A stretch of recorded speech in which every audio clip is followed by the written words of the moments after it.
안녕하세요. 저는 이제 막 50대에 들어선 남자입니다. 오랜만에 서재에서 갑자기 제 이야기가 하고 싶은데 할 곳이 없더라고요. 다들 가정에 충실한 친구들이라 아이들 키우느라 만나는 시간이 적다 보니 이만큼 나이가 들어 자기 속 이야기 할 곳이 많지는 않더라고요. 아내에게는 이미 여러 번 해서 또 하자니 머쓱하기도 하고요. 저는 정말 좋은 부모님을 만난 행운아입니다. 요즘 말하는 금수저? 그보다 더 멋진 다이아 수저 정도 되려나요? 도대체 얼마나 대단한 부모님이기에 그런 이야기를 하는지 궁금하시죠? 저희 부모님은 엄마 17, 아빠 18에 만나 연애를 시작하셨답니다. 각각 작은 시골 마을에 사시던 분들이 친구들과 나간 시내 나들이에서 만나 파바박 불꽃이 일어나신 거죠. 뭐 그때 사진을 봐도 두 분 다 잘생겼더라고요. 하지만 워낙 보수적인 시골 분들인 외가 친가분들은 두 분이 연애를 하신다는 이유로 엄청 혼내셨대요. 한바탕 난리를 치르고 두 분은 다시는 안 만나기로 약속을 하고 그 후로 못 보셨대요. 그 사건으로 엄마는 외할아버지께 머리가 밀릴 뻔했다고 하더라고요. 아버지는 친할아버지께 엎드려 뻗쳐를 하고 엉덩이가 터질 때까지 맞으셨고요. 외할머니 손에 이끌려 아버지 집까지 끌려갔다 올 때도 엄마는 아빠를 한 번 더 볼 수 있어 좋았다고 하실 정도로 애틋하셨는데 헤어진 거죠. 두 분이 야반도주라도 하실 생각은 또 감히 못 하셨나 봐요. 겁이 많은 것도 있었고 두 분 다 줄줄이 동생만 둘, 셋이 있다 보니 고등학교만 졸업하고 취직을 해 동생들을 먹여 살려야 할 의무가 있으셨던 거죠. 없는 집의 첫째들에게는 동생들 뒷바라지를 하는 게 당연한 거였다고 하더라고요.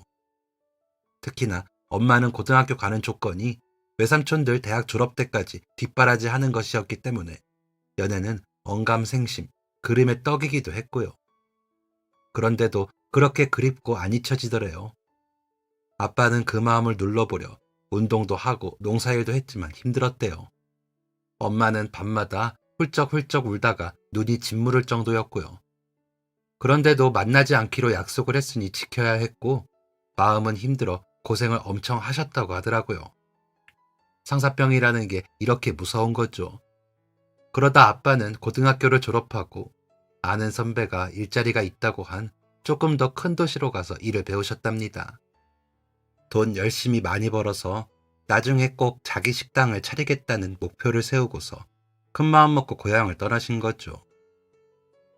고향과는 4시간이나 떨어진 곳이라 쉬는 날이어도 쉽게 가지도 못해 더 마음이 불편하셨는데 그중 엄마를 다시는 못 보겠다 싶어 더 아쉽더래요.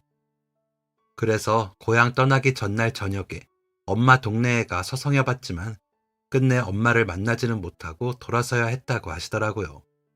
바쁘게 일하는 동안에도 아빠는 엄마가 생각이 났대요.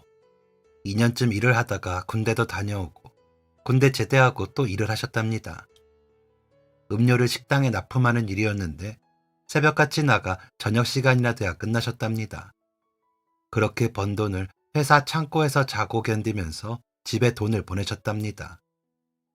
고모 둘은 그 돈으로 시집을 갔고 작은 아버지는 대학에 갔다고 하더라고요. 그래도 양심들은 있었는지 작은 아버지는 대학에 가서는 자신이 돈을 벌었고 아빠는 그제야 좀 여유가 났다고 하더라고요. 여느 집 큰아들답지 않은 행보이죠. 친할머니가 계모셨거든요. 아빠를 낳아주신 할머니는 아빠가 태어나고 2돌이 지나고 얼마 뒤 사내가 나무를 캐다가 뱀에 물려 돌아가셨답니다. 쓰러져 돌아가신 걸 저녁이 돼서야 찾으러 나서 할아버지가 찾으셨대요. 그러고 1년이 안 되어 계모를 들이셨는데 고모 둘은 그 계모가 데리고 오신 거고 작은아버지는 할아버지와 계모 사이에서 태어나신 분이었던 거죠. 그 작은 아버지가 대학을 졸업할 때까지 뒷바라지 하기로 하셨지만 할아버지가 돌아가시면서 계모도 큰 소리를 못 내고 아빠를 놓아준 거죠.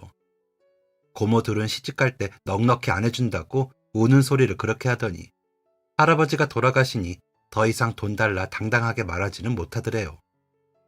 대신 아빠는 점점 더 고향과 멀어지고 얼른 돈 모아서 식당이나 차리고 싶었대요. 식당 차리면 어릴 때 못 먹은 거 다 먹는다고 생각도 했고요. 증조할머니가 돌아가시자 계모가 너무 눈치를 줘서 끼니 때마다 눈치를 봤는데 그게 그렇게 한이 되었다고 하더라고요. 실컷 먹다가 배불러 지쳐서 잠들어 보고 싶었다고 이야기하곤 하셨죠. 아빠는 그런 와중에도 엄마 생각이 났는데 그때는 시집을 일찍 가던 때라 아빠 나이가 25살이었으니 그때쯤이면 시집 갔겠다 싶었대요. 엄마는 24살이 되었을 때니까 말이죠. 아빠 인생에 스쳐 지난 여자라고는 엄마뿐이어서 그랬는지 시간이 지나고 시집을 갔겠다 싶었는데도 그렇게 생각이 나더래요. 교복을 입고 맑고 투명하게 웃던 그 얼굴이 너무 예쁘기도 했고요. 그랬던 엄마를 다시 마주칠 수만 있으면 얼마나 좋을까 했었대요. 그냥 멀리서라도 잘 지내는지 볼 수만 있어도 좋겠다 했다고 하더라고요. 하루 종일 식당을 도는 일을 하니 한 번쯤은 그랬으면 했다고요. 하지만 고향과 멀리 떨어진 곳에서 일하는 아빠에게 그런 일이 일어날 수가 거의 없다고 생각을 하면서도 그러길 바라게 되셨다고 하더라고요. 그런데 그런 말도 안 되는 일이 일어났답니다. 엄마를 만난 거죠. 아빠가 그날 마지막 배달을 하고 사장님과 담소를 나누고 있는데 시선이 느껴져 보니 엄마가 서 있더래요. 놀란 토끼 눈을 하고서요. 눈물까지 글썽이며 서 있는 엄마에게 아빠는 다가가 덥석 손을 잡았대요. 결혼을 했건 안 했건 그런 건 생각도 못하고 그저 반가워서요. 그런데 엄마가 규혁이 오빠 보고 싶었어요 하더니 울더래요. 눈물이 터진 엄마를 아빠는 와락 끌어안고 나도 현이 너 보고 싶었어 라고 하셨다고 하더라고요. 근 8년 만에 만났는데 하나도 안 어색하고 반가웠대요. 그러고는 그날부터 엄마와 아빠는 매일 만나셨답니다. 엄마는 엄마네 이모가 그 지역에 살아 공장에 취직이 되셔서 다니고 계셨대요. 삼촌 둘을 다 대학 공부시키려면 엄마가 돈을 벌어 외가에 돈을 보내야 했죠. 그런데 막내 삼촌이 대학을 못 가고 이리저리 방황을 하면서 엄마가 보내주는 돈만 축을 냈고 외할머니는 시집 안 보낸다고 했고요. 엄마도 딱히 결혼 생각은 없었다고 하더라고요. 아빠만 그리워했대요. 엄마는 제게 엄마가 아빠를 더 많이 좋아했어. 아빠만한 사람이 없더라. 라며 아빠에 대해 이야기를 하실 때면 정말 행복한 눈빛이셨습니다. 아빠는 항상 엄마에게 1번은 본인이라며 잘난 척을 하셨죠. 제가 봐도 두 분은 서로에게 최고의 남편과 아내가 되려고 노력하셨습니다. 그런 두 분의 사랑을 듬뿍 받고 자랐기에 저도 행복했고요. 엄마가 아프시기 전까지는 저는 제가 세상에서 가장 행복한 어린이라고 자신할 정도였습니다. 부자가 아니었어도 매일 웃었으니까요. 음식 솜씨가 좋으셨던 엄마는 어떤 반찬을 해도 맛있었습니다. 밥 한 그릇은 뚝딱 할 수 있었죠. 아빠는 그런 엄마의 음식 솜씨로 장사를 하면 대박이 날 거라면서 조금만 기다려.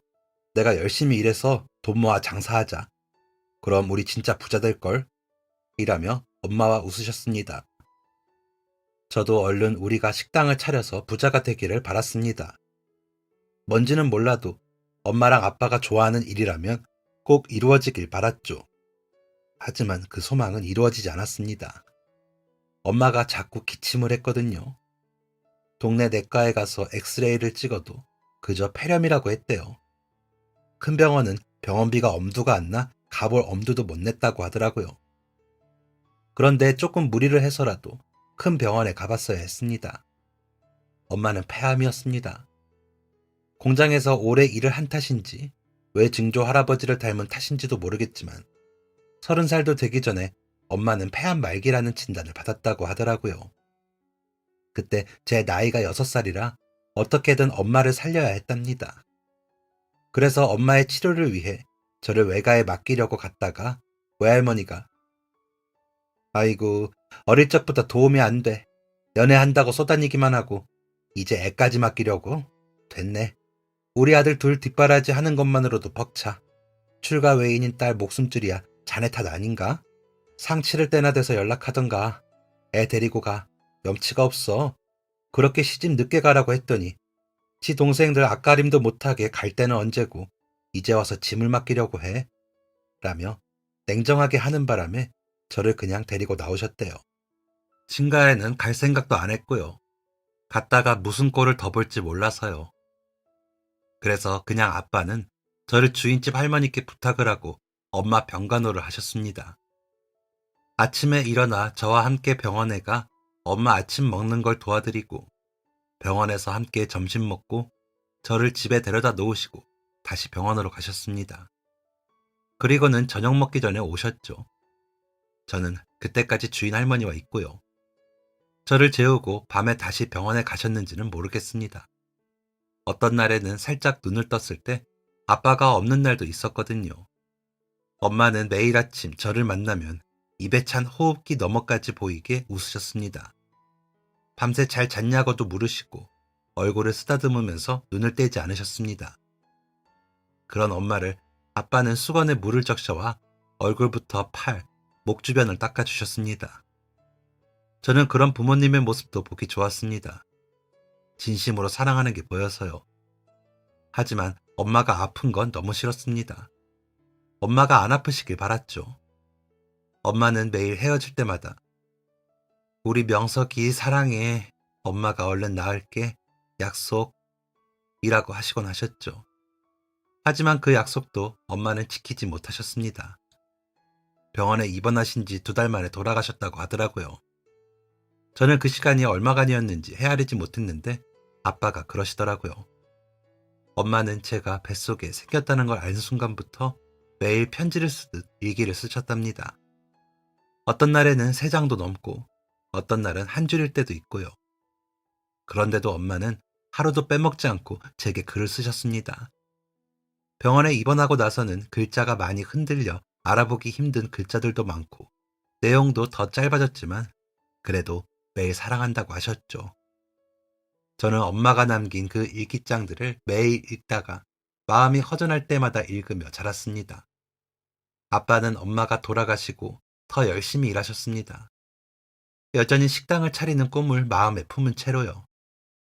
아마 그때까지 모은 돈은 엄마 병원비와 장례비로 다 썼을 겁니다. 그런 이야기는 아빠와 나눈 적이 없어 그저 생각으로 추측할 뿐입니다. 아빠는 제 앞에서는 항상 웃으셨습니다. 엄마가 안 계셨는데도요. 제가 울면서 떼를 쓰며 엄마를 찾을 때는 하늘을 가리키며 저쯤 어디선가 엄마가 보고 계실 텐데 엄마가 얼마나 속상하실까. 아빠처럼 씩씩하게 웃어야 엄마가 마음이 놓이지 라고 하셨죠. 그러면 저는 얼른 눈물을 닦고 하늘을 보며 웃어 보였습니다. 눈물이 멈추질 않고 계속 흘러도 웃어 보이려 얼굴이 일그러졌죠. 제가 글을 배우고 학교에 다니기 시작하면서는 엄마의 일기를 읽었습니다. 그중 가장 기억이 남는 부분은 사랑하는 명석아, 오늘은 우리 명석이가 넘어져 이마에 커다란 혹이 난 날이야. 엄마는 괜찮다고 했지만 마음속으로 얼마나 울었는지 몰라. 우리 명석이 머리부터 발끝까지 한 군데도 안 다치게 해주고 싶었는데 엄마가 한눈을 판 탓에 명석이가 다친 것 같아서 마음이 아파. 우리 씩씩이 명석이가 얼마나 아팠으면 목덜미가 젖도록 우는데 엄마는 너무 속상했어. 그런데도 너가 약해질까 괜찮다고 조심하라고 말을 했지. 명석아, 엄마가 세상의 모든 고통을 겪지 않게 할 자신은 없지만 너가 아프고 힘들 때 오늘처럼 품을 내어주고 안겨 울 수 있게 해줄게. 그럴 때는 언제나 달려와 안겨 울어도 돼. 알았지? 사랑한다. 라는 부분이었습니다. 그 부분을 읽고 있으면 왜 그런지 힘이 났거든요. 엄마가 저를 안아주실 것 같기도 하고요. 항상 곁에 있는 것도 같고요. 그래서 엄마의 일기장들은 제게 항상 큰 힘이 됐습니다. 아빠도 그러셨는지 밤에 제가 자는 줄 알고 저 몰래 읽고 우시는 것도 봤습니다. 흑흑흑 우는 소리가 들려 눈을 떴더니 아빠가 벽에 기대앉아 우시더라고요. 그 모습을 보고 놀랐습니다. 아빠는 괜찮은 줄 알았는데 아빠도 슬퍼하시더라고요. 그래서 눈물이 났지만 소리도 못 내고 눈물만 흘리다 잠이 들었습니다. 다음날 아침 아빠는 눈이 퉁퉁 부은 채로 저를 깨우셨습니다. 밥 먹자 우리 아들. 아빠가 오늘은 소시지도 부쳤어. 일어나세요. 얼른 먹고 도시락 가지고 학교 가자. 라고 깨우시면서 웃으시면서요.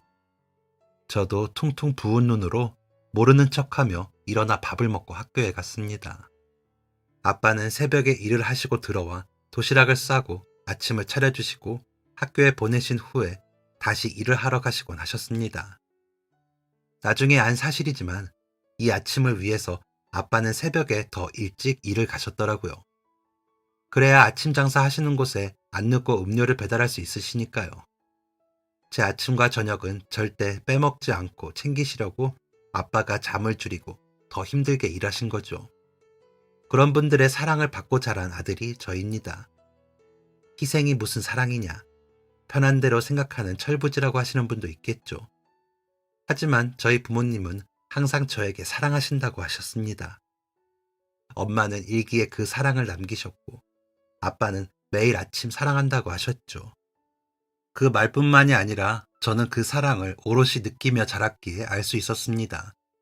아빠는 명서가 아빠가 한 3년만 일 더하면 작은 떡볶이집이라도 할 수 있을 것 같은데 명석이 떡볶이집은 어때? 라고 물으시면서 아빠는 저와 눈을 맞추시고 웃으셨습니다. 그런 작은 행동에도 사랑이 느껴졌습니다. 그런 아빠였기에 아빠, 나는 아빠가 하고 싶은 일이면 다 좋아요. 라고 대답하면서 아빠를 꼭 안곤 했습니다. 아빠는 그런 저를 꽉 안아주셨고요. 엄마까지 있을 때는 셋이 안곤 했는데 둘이만 안으려니 허전했지만 아빠와 둘이 그렇게 끌어안고 있으면 가슴 가득히 행복으로 채워졌습니다. 그러다 제가 중학교 들어갈 때쯤 아빠는 다니던 음료수 회사를 그만두시고 한 식당에 나가기 시작하셨습니다. 오전 11시부터 오후 11시까지 일하셨습니다. 그 덕에 제가 혼자 저녁을 먹어야 하는 날이 많았죠.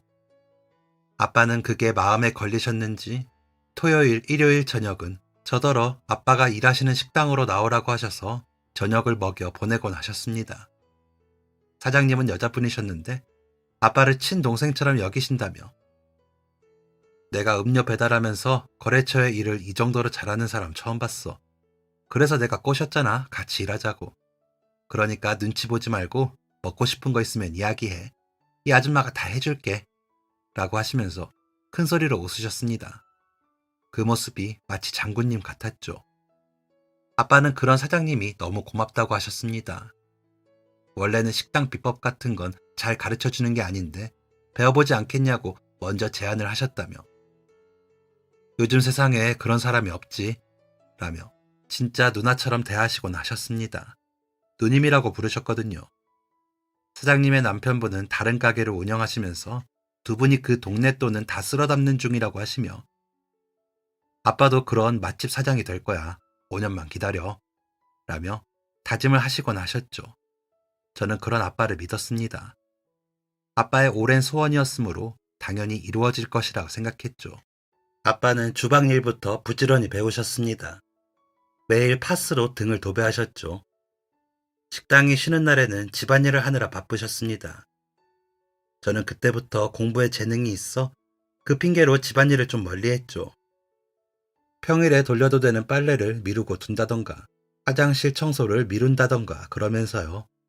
대신 전교 1등, 2등을 놓치지 않고 엎치락뒤치락 하는 성적표를 내밀었죠. 아빠는 그런 저를 자랑스러워 하셨습니다. 엄마 닮았다면서요. 우리 아들이 엄마 닮아 그런지 너무 똑똑하다. 어쩜 이렇게 공부를 잘해? 엄마가 하늘나라에서 어깨 좀 펴겠네. 라며 창문에 대고 성적표를 흔드셨습니다. 아빠가 그러시면 저도 좀 체면이 차려지는 것 같고 기분이 좋아졌습니다.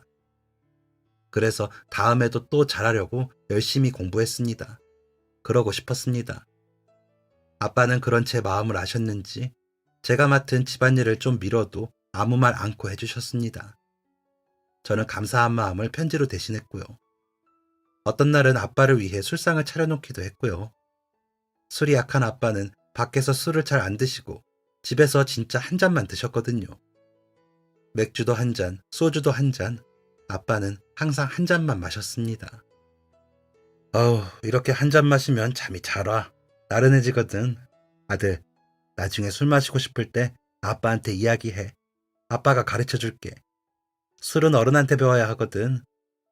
이라며 술 한 잔을 마시고 안주를 드셨습니다. 아빠의 안주는 주로 마른 오징어와 땅콩일 때가 많았는데 오징어를 굽고 땅콩 껍질을 까 마요네즈와 함께 접시에 담아 제가 내놓았거든요. 일주일에 한 번 아빠가 쉬는 날 전날 저녁에요. 가게는 안 쉬고 직원들이 번갈아 가며 쉬는 방식이라 쉬는 날이 일정치 않았는데 주말에는 쉬지 못하는 건 규칙이라고 하시더라고요. 아빠는 쉬지 못해 저와 외출을 하지 못하는 걸 안타까워 하셨는데 그래도 쉬는 날에는 저와 시간을 보내려 노력하셨습니다. 제가 방학일 때는 저를 데리고 놀이동산도 가고 낚시도 갔죠. 엄마 산소에 다녀올 때는 꽃을 사서 가면서도 둘 다 아무 말도 안 했습니다. 집으로 돌아올 때도 아무 말도 하지 않았죠. 서로 무슨 마음인지 알아서요. 엄마를 그리워하고 아픈 마음이지만 서로에게 들키고 싶지 않은 마음이요. 그리고 집에 도착해서는 아무 일도 없었다는 듯이 평소처럼 지냈죠. 그러다 보면 또 엄마를 그리워하는 마음만 남아 웃어지더라고요. 그렇게 아빠와 의지하며 각자의 자리에서 열심히 지냈습니다. 주말마다 아빠가 일하는 식당에 가서 밥을 먹고 들어오면서요. 사장님은 아버지보다 13살이 많으신데 보기에는 20살은 많아 보이셨습니다. 장군님처럼 웃으시면서 어찌나 정이 많으신지 직원들이 다 오래 일했다 하더라고요. 아빠는 점점 더 사장님을 존경했습니다. 너무 멋진 사람이라고요. 그래서 더 많이 배우고 싶다면서 아빠는 아무리 봐도 우리 사장님처럼만 살면 나중에 천국 갈 수 있을 것 같아. 사람이 너무 멋져. 아빠는 천국 가야 하거든. 엄마가 거기서 기다리잖아. 라면서 활짝 웃는 아빠를 보면 알 수 있었습니다. 사장님에 대한 존경의 마음을 말이죠. 아빠는 출퇴근을 식당에서 쓰는 식자재 구입용 용달로 하셨습니다. 사장님이 배려해 주셔서 타고 다니셨는데 아빠는 그 부분도 너무 고마워하셨고요. 그래서 저까지 사장님이 좋은 분이라는 생각을 하게 되었습니다. 의지할 곳 없었던 아빠가 의지할 수 있는 어른을 만난 게 다행이라고 생각했습니다. 외가 식구들은 엄마 장례를 치를 때 와서는 큰 소리로 소란을 부리다 결국엔 돈 달라고 하고 돈 받아간 게 기억이 났습니다. 친가 식구들은 작은 아버지가 혼자 와서는 어지간하면 집안일에 연락하지 말아요. 이제 각자 삽시다. 하고는 갔다고 했다고 하더라고요. 계모 할머니와 고모들은 아예 오지도 않고요. 기껏 돈 뒤치다거리 했는데 배신을 당한 기분이었을 텐데 아빠는 괜찮아. 우리 명석이만 아빠 곁에 있으면 든든해. 라며 웃으셨습니다. 그런 아빠의 미소와 웃음이 어쩔 때는 이해가 안 갔지만 그래도 저도 웃었습니다. 그래야 아빠가 상처 입은 마음은 잊고 좋은 기억만으로 살아갈 것 같아서요. 제가 꼭 아빠에게 효도해서 아빠가 안 힘들게 하겠다고 다짐하기도 했고요. 자랑스러운 아들 그 자체가 되고 싶었습니다. 아빠는 고향에서부터 안 해본 일이 없었다고 하셨습니다. 벌 수 있는 돈에서 집에 돈을 보내드리는 게 아니라 정해진 돈만큼 보내라고 계모가 정해주었기 때문에 그 돈을 맞추려고 돈이 된다면 어디라도 가서 돈을 벌어 한 달에 주는 돈을 맞추려고 하셨답니다. 그러길 고2 때부터 논일, 밭일, 목장일 안 가리고 하면서 보니 식당 하는 게 사장님 소리도 듣고 제일 좋아 보였다고 하시더라고요. 꼬질꼬질하게 흙 안 묻히고 재료만 가져다 팔 수 있으니 좋아 보였다고요. 그리고 식재료가 남으면 직접 먹으면 된다는 생각에 좋아 보이셨대요.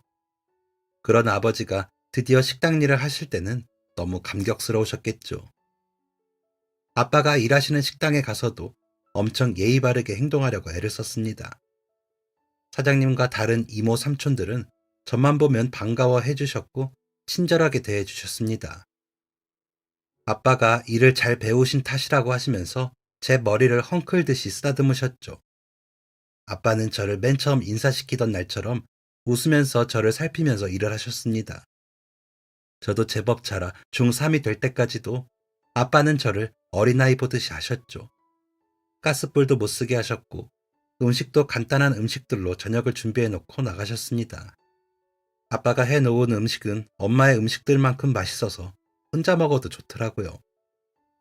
아빠가 차려놓은 음식을 냉장고에서 꺼내 밥을 먹고 남은 음식을 정리해두면 아빠가 남은 음식들로 끼니 때우는 것을 본 후에는 반찬을 따로 담아놓고요. 아빠와 둘이 그렇게 의지하며 지내다 보면 좋은 날이 있겠지 했습니다. 고1이 돼서도 저는 공부를 열심히 했습니다. 가고 싶은 대학이 있었거든요. 학교에서 선생님들과 아이들 사이에 저는 공부 잘하고 예의 바른 애였습니다. 보충 특강하러 오신 선생님 중 한 분은 명석이는 부모님이 정말 사랑 많이 주고 키우신 티가 난다니까. 어머니 아버지가 엄청 예뻐하시지? 하고 물으셨습니다. 아무래도 외부 강사시라 제 가정 환경은 모르시는 것 같아 그냥 네라고 했죠. 엄마가 돌아가시긴 했지만 저를 많이 사랑하셨고 아빠도 마찬가지였으니까요. 그 사랑에 대한 보답으로 제가 할 수 있는 일은 공부였습니다. 아빠가 아빠만의 식당을 가지게 될 날을 손가락으로 꼽고 계셨기에 저도 제가 목표한 대학과 과에 들어가는 것을 기대하며 공부했습니다. 다행히도 학원을 다니지 않고도 고등학교 첫 시험부터 전교 1등을 했죠. 그랬더니 한 친구가 우리 엄마가 너희 엄마랑 통화하고 싶으시다는데? 라고 하기에 무슨 일인데? 라고 물으니 과외 때문에 그러시는 것 같아. 너 1등이잖아. 같이 좆짜서 하자고. 라고 하기에 나는 혼자 하는 게 편해. 라고 답을 했습니다. 괜히 말을 꺼냈다가 아빠에게 부담을 줄 수도 있겠더라고요. 그러고 나서도 제가 계속 1등을 하자 다른 상위권 친구들의 견제가 엄청났습니다. 솔직히 저는 그 친구들이 몇 등인지도 모르는데 그 친구들이 그러니 좀 화도 났지만 그러던지 말던지 저는 제가 하던 대로 공부만 할 뿐이었습니다. 그렇게 성적을 유지하며 고1 2학기 기말이 끝나고 특공반이라는 상위 학생을 모은 방학 보충 수업을 듣기까지 2주 정도 시간이 지났습니다. 그 시간을 이용해 엄마 성묘도 다녀오고 아빠와 낚시도 다녀오고 그러려고 했죠. 방학시까지는 1년 동안 했던 책들을 정리하고 버려도 되는 책들은 버리고 하려고요. 혼자 하다 보니 제법 푼 문제집들이 꽤 되더라고요. 다시 살펴보고 중요 부분을 정리하고 필기한 부분과 비교해 버리려면 시간이 꽤 걸릴 것 같아 매일 집에서 시험 대비 때보다 책을 더 보고 있었습니다. 그런데 그날따라 아빠가 안 오시더라고요. 벌써 왔어야 했는데 말이죠. 갑자기 술자리가 생겼나 싶어 잘 준비를 하고 있는데 연락이 없어 걱정이 됐습니다. 아빠가 늦을 일이 생기면 집 전화로 꼭 제게 연락을 주셨거든요. 그런데 그런 연락도 없어 무슨 일이 났나 싶었습니다. 가끔 취객이 난동을 부릴 때가 있고 안 일어나 마지막을 지켜야 할 때가 있었거든요. 그래도 전화는 주셨는데 그날은 전화도 없어 걱정은 커져만 갔습니다. 몸은 방에 앉아 책을 보면서도 마음은 거실에 있는 전화기 앞이었습니다. 12시가 넘어 1시가 되어가는데 그제야 전화벨이 울리더군요. 아빠, 지금이 몇 시예요? 왜 안 와? 라고 묻고 있는데 명석이니? 명석아 얼른 와라. 너희 아빠가 라며 흐느끼듯 말하는 사장님의 목소리가 들렸습니다. 사장님이 이야기해주신 병원으로 달려가 보니 아빠는 피투성이가 되어 의사들의 처치를 받고 있었습니다. 아빠는 계속 피를 흘리는 것 같더라고요. 그 모습을 보고 놀란 저의 눈을 가리고 끌어안아 주신 것은 사장님이셨습니다. 오늘따라 마감이 늦어서 너희 아빠가 정리를 하고 들어갔는데 음주운전한 차가 와서 들이받았나 봐. 차에 식당 번호 있으니까 전화를 했는데 우리 집이랑 연결해놔서 아빠 괜찮으실 거야. 라고 하시는데 몸이 떨렸습니다.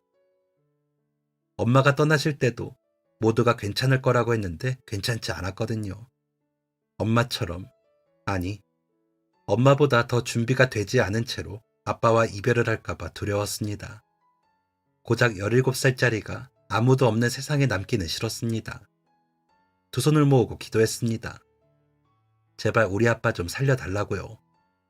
그런 제 곁에서 사장님 내외분이 손을 잡고 계시지 않았다면 저는 쓰러졌을 겁니다.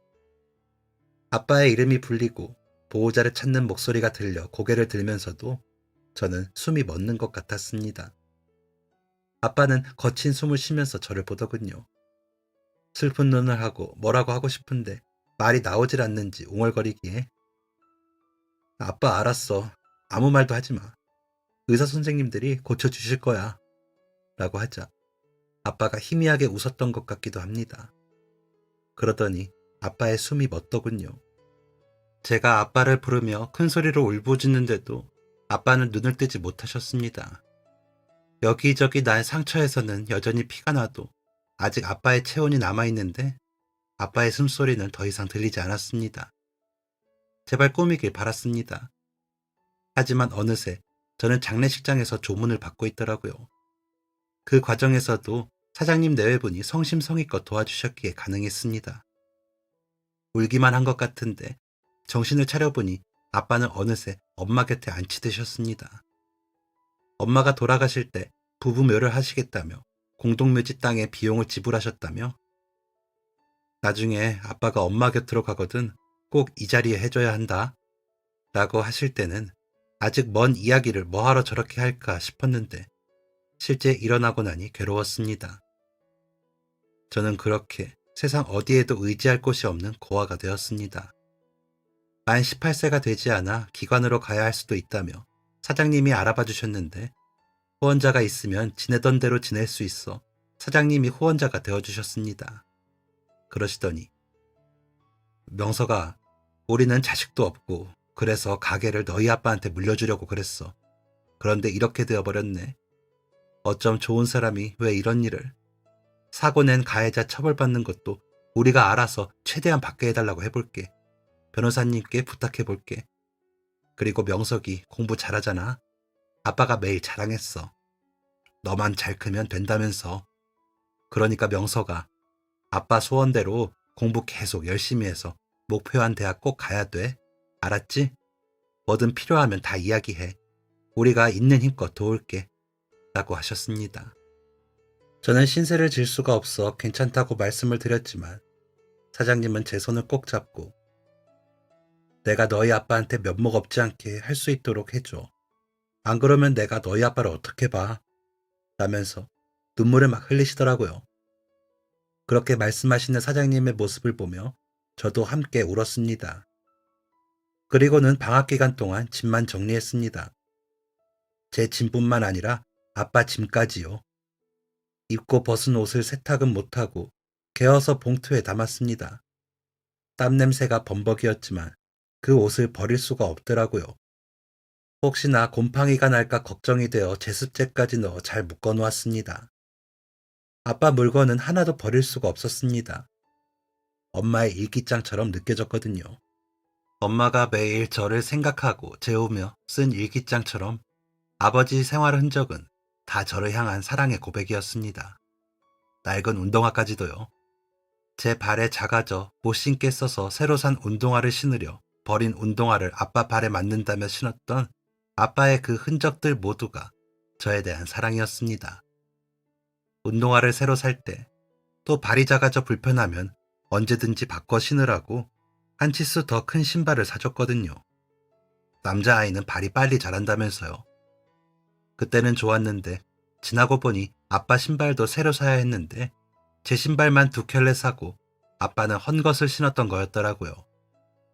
양말도 제가 신던 것이 망사처럼 해질 때까지 신으셨고 겨울 옷도 아빠가 입을 걸 새 것으로 사는 법이 없었습니다. 무조건 제 건 먼저였던 아빠였기에 새 물건이 없더라고요. 그리고 생선을 구워도 김밥을 먹어도 제일 실한 부분은 제 몫이었습니다. 살도 적은 끄트머리나 가생이, 꼬다리 부분은 아빠가 먼저 드셨고요. 저한테는 좋은 것만 먹이시고 싶었던 거죠. 아빠가 돌아가시고는 저는 아빠 짐을 정리만 했지 하나도 버리진 못했습니다. 제 짐만 쌓았다 버리고 쌓았다 버리다 보니 2번의 아버지 기일이 되더군요. 저는 목표했던 서울대에 갈 수 있는 성적을 받아 면접을 앞두고 있었고요. 학교에서는 서울대 법대에 합격만 한다면 현수막을 걸어준다고 하시더라고요. 하지만 제게는 그런 것보다 부모님 묘소에 서울대 법대 합격증을 가지고 가는 게 더 의미가 있어 마지막까지 긴장을 늦추지 않고 있었습니다. 아버지를 사고 낸 음주 운전자 같은 사람이 더 처벌받을 수 있도록 하고 싶었죠.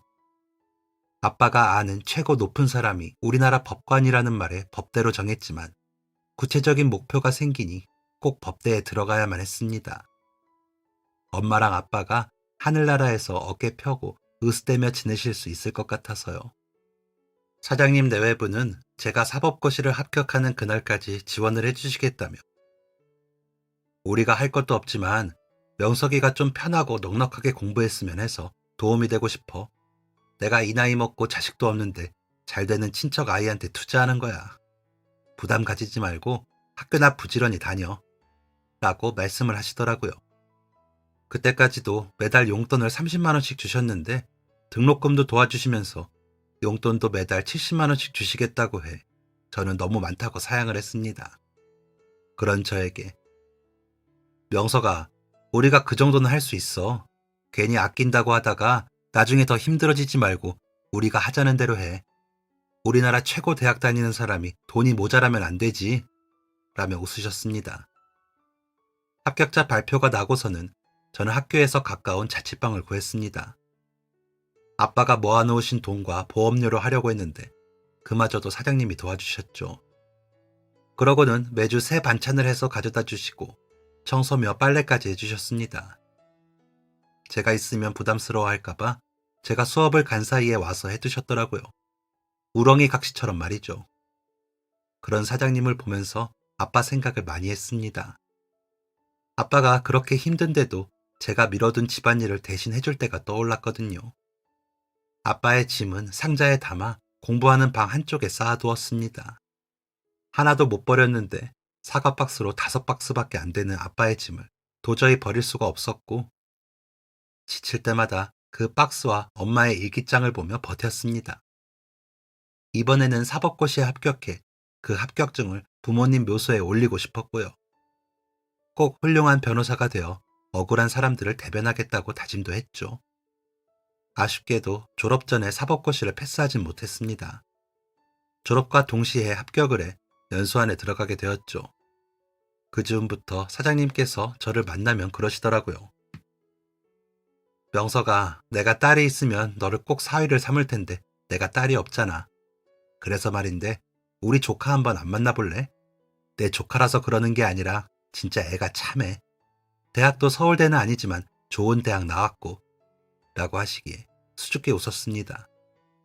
사장님이 몇 번 말씀하신 탓에 알고는 있었거든요. 그런데 저는 소개를 받겠다고 할 수가 없었습니다. 저는 대학에 들어가자마자 사귄 여자친구가 있었거든요. 처음이자 마지막으로 간 MT에서 만난 타 학교 학생이었던 여자친구에게 첫눈에 반한 제가 겨우 용기를 내 연락처를 물어보고 만나 사귀게 된 여자친구였죠. 제가 사법고시에 합격하기까지 곁에서 용기를 많이 주면서 본인도 행정고시에 합격한 대단한 그 여자친구를 두고 다른 여자를 소개받을 수는 없었기에 저는 그저 아무 말도 하지 않았습니다.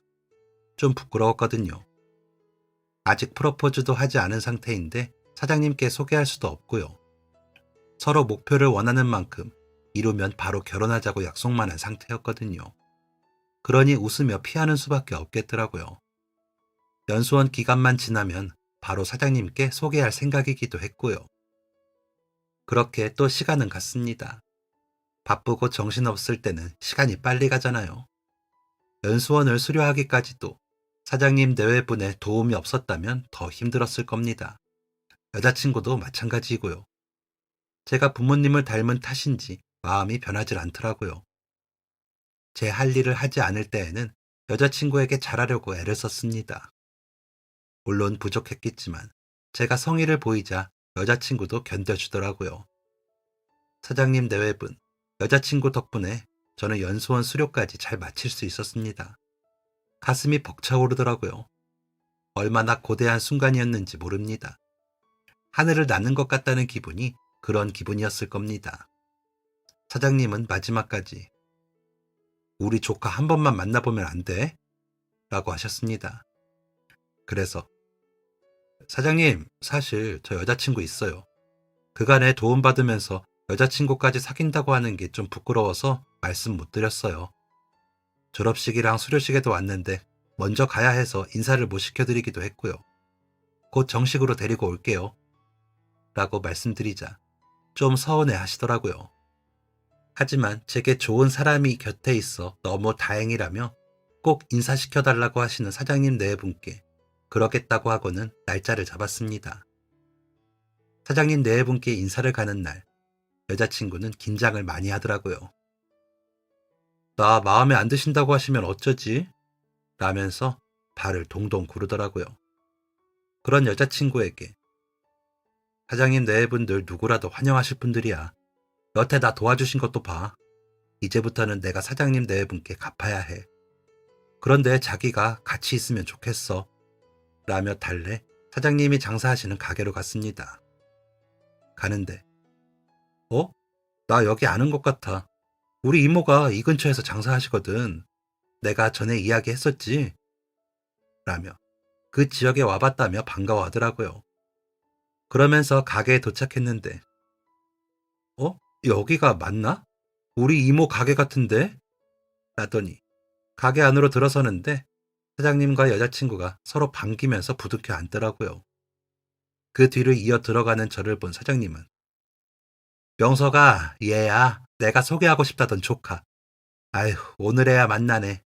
얘, 그런데 늦었다. 저 오빠 여자친구 있대. 라며 아쉬워하시더라고요. 그 모습에 저는 피식 웃어버렸습니다.